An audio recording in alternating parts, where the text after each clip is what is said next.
श्री राम भक्त हनुमान जी की वीरता भरी गाथाएं रामायण में भरी पड़ी हैं। हनुमान जी का बाल्यकाल भी अनोखे कारनामों और शौर्य गाथाओं से भरा पड़ा है। एक बार हनुमान जी की माता अंजना बाल हनुमान को कुटी में लेटाकर कहीं बाहर चली गई। थोड़ी देर में हनुमान जी को बहुत तेजी भूख लगी। इतने में आकाश में सूर्य भगवान उगते हुए दिखाई दिए।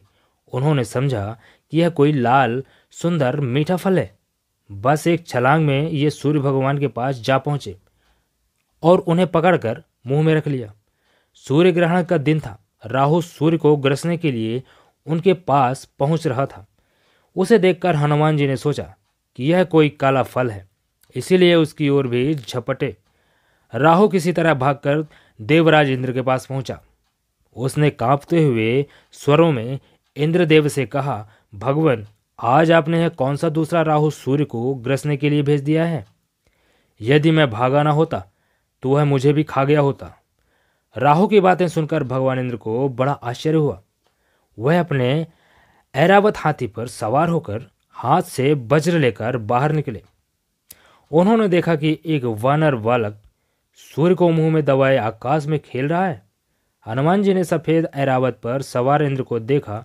उन्होंने समझा कि यह भी कोई खेलने लायक कोई एक सफेद वस्तु है। वह उधर भी झपटे। यह देखकर देवराज इंद्र बहुत ही क्रोधित हो उठे। अपनी ओर झपटते हुए हनुमान से अपने को बचाया और सूर्य को छुड़ाने के लिए हनुमान की ठुड्डी पर वज्र से तेज प्रहार किया। वज्र के उस प्रहार से हनुमान का मुंह खुल गया और वह बेहोश होकर पृथ्वी पर गिर पड़े। पृथ्वी पर हनुमान के गिरते ही उनके पिता वायुदेव भी वहां पहुंच गए। अपने बेहोश बालक को उठाकर उन्होंने छाती से लगा लिया। माता अंजना भी वहां पहुंच गई। हनुमान को बेहोश देखकर वह रोने लगी। वायु देवता ने क्रोध में आकर अपने वायु प्रवाह को रोक दिया। हवा के रुक जाने के कारण तीनों लोकों में सभी प्राणी व्याकुल हो उठे। पशु पक्षी बेहोश होकर गिरने लगे। पेड़ पौधे और फसलें कुम्हलाने लगी। ब्रह्मा जी इंद्र सहित सारे देवताओं को लेकर वायु देवता के पास पहुंचे। उन्होंने अपने हाथों से छूकर हनुमान जी को जीवित करते हुए वायु देवता से कहा, वायु देवता, आप तुरंत बहना शुरू करें। वायु के बिना हम सब लोगों के प्राण संकट में पड़ गए हैं। यदि आपने बहने से जरा भी देरी कर दी तो तीनों लोगों के प्राणी मौत के मुंह में चले जाएंगे।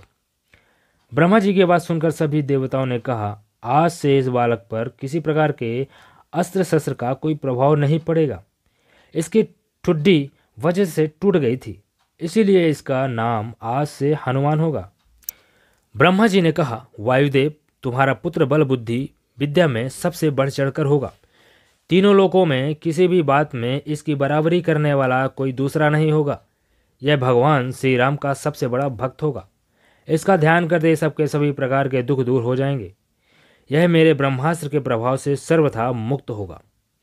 वरदान से प्रसन्न होकर एवं देवताओं की प्रार्थना सुनकर वायुदेव ने फिर पहले की तरह बहना शुरू कर दिया।